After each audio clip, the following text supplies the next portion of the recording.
So to provide a bit of background and a summary of the study, we were engaged by Council to estimate the traffic impact of the potential road closure of Andrew Fairley Avenue. Andrew Fairley Avenue carries about 8,000 vehicles per day. And surveys during the school holidays over the Easter period indicated that Andrew Fairley Avenue carries about 7,100 vehicles per day during that period. Obviously, if the road is closed, that 8,000 vehicles per day needs to be redistributed across the road network. So the traffic was redistributed by zones onto the remaining road network, and then onto the roads that were likely to carry the traffic, and then onto the specific intersections to be analysed. By way of background information, Council provided traffic count data from 24-hour or longer tube counts on various roads in the road network and some historical turning movement counts. This was supplemented by sample turning movement counts for proportional turning movements at key intersections that were then factored up by the 24-hour volume count data.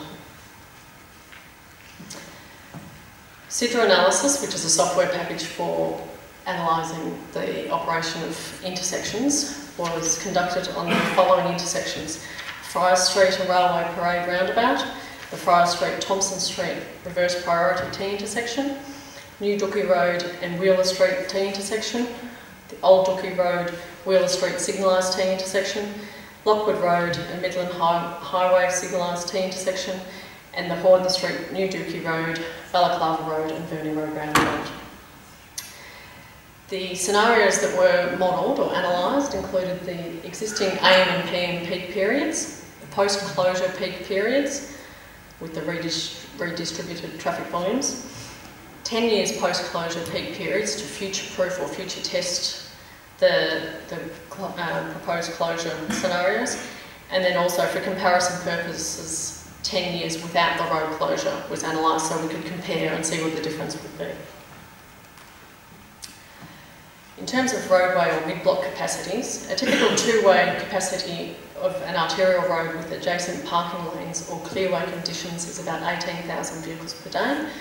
But if the arterial road has a parking lane or clearway conditions, without a parking lane or clearway conditions, but has occasional parked cars along the side, the capacity is about 12,000 vehicles per day. So obviously the odd parked car causes disturbances if the road's narrow. And the urban road network capacities are typically more influenced by intersection capacities rather than the mid-block capacity. So the analysis found that the Lockwood Road will approach capacity in 10 years' time if Andrew Fairley Avenue is closed. The Midland Highway Lockwood Road signals will operate poorly in 10 years' time if Andrew Fairley Avenue is closed. The Friars Street Thompson Street T intersection will be congested immediately following the closure of the Andrew Fairley Avenue. And the Horden Street, New Dookie Road, Balaclava Road, Verney Road roundabout is already congested in the PM peak period, and the closure of Andrew Fairley Avenue would add further pressure to the roundabout. Continuing on with the findings of the study, pedestrian and cycle movement counts were conducted in Andrew Fairley Avenue, which showed that 38 pedestrians were observed in and crossing the street, or walking along each side of the road and crossing the street between 7 and 9:30 a.m. There were no cyclists during that same period. 29 pedestrians were observed in the PM peak period between 3 and 7 p.m, and 7 cyclists were observed on and off street during the PM peak. In terms of what we recommend from the findings of the study, peak period clearways are required on Lockwood Road. Peak period clearways may be required on Wheeler Street and Mitchell Street due to the narrow pavement with bus movements, and possibly Florence Street, in particularly on the approaches to and departures from intersections to help with their capacities. The Friars Street Thompson Street intersection identified would be at capacity immediately following the closure of Andrew Fairley Avenue.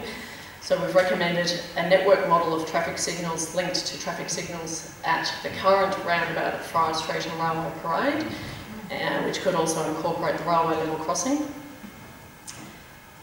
In terms of the Horden Street, New Dookie Road, Balaclava Road, Verney Road roundabout, conversion to traffic signals to improve congestion at that intersection and would also provide better crossing opportunities for pedestrians.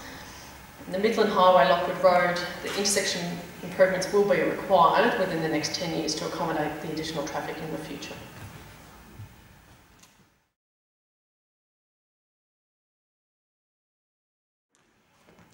Thanks, Ian. I think it's important to note that the traffic study has identified a series of initiatives that would be required should Council make a decision to close Andrew Fairley Avenue.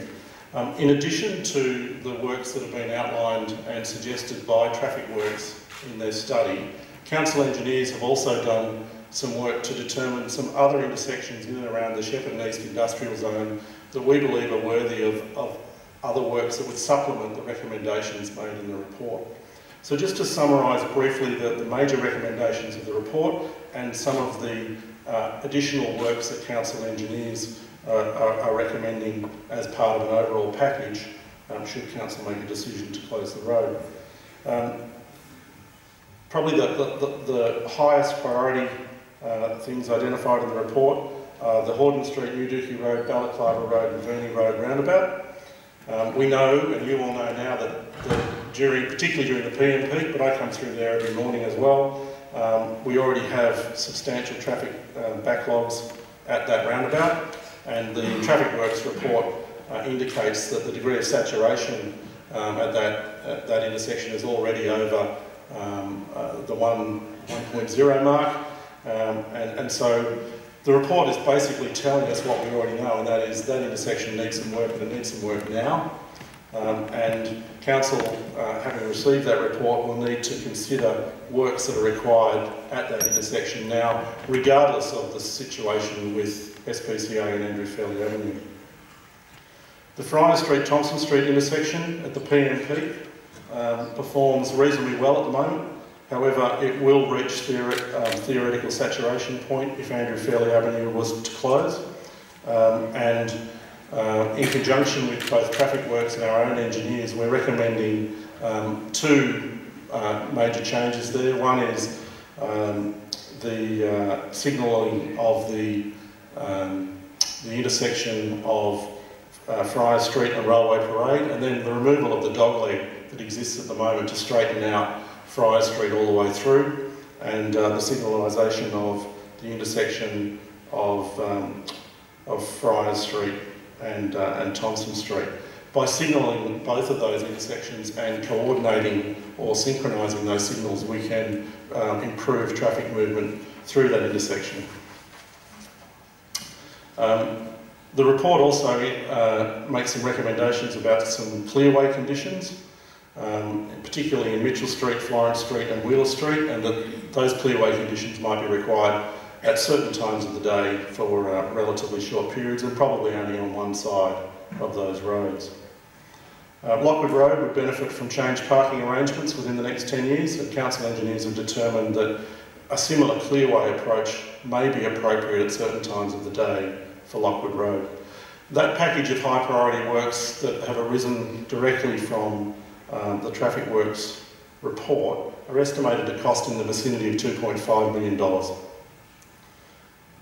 The moderate priority works that have come through the report and through our own engineers are as follows. The Lockwood Road Midland Highway intersection, which currently operates satisfactorily, we believe will perform poorly within 10 years, and we've determined that it would be a high priority to widen the highway to allow for a left turn lane into Lockwood Road to improve traffic flows. We've also recommended that 3 other treatments be done to roads in the area, and in particular Old Dookie Road and Mitchell Street. At that intersection we're recommending the installation of traffic lights linked with the existing Old Dookie Road Wheeler Street signals. You'll be aware at the moment that traffic coming from the north shoots down Wheeler Street and then cuts across through Old Dookie Road and down into Mitchell Street, and vice versa going the other way, and only one of those intersections is signalled at the moment.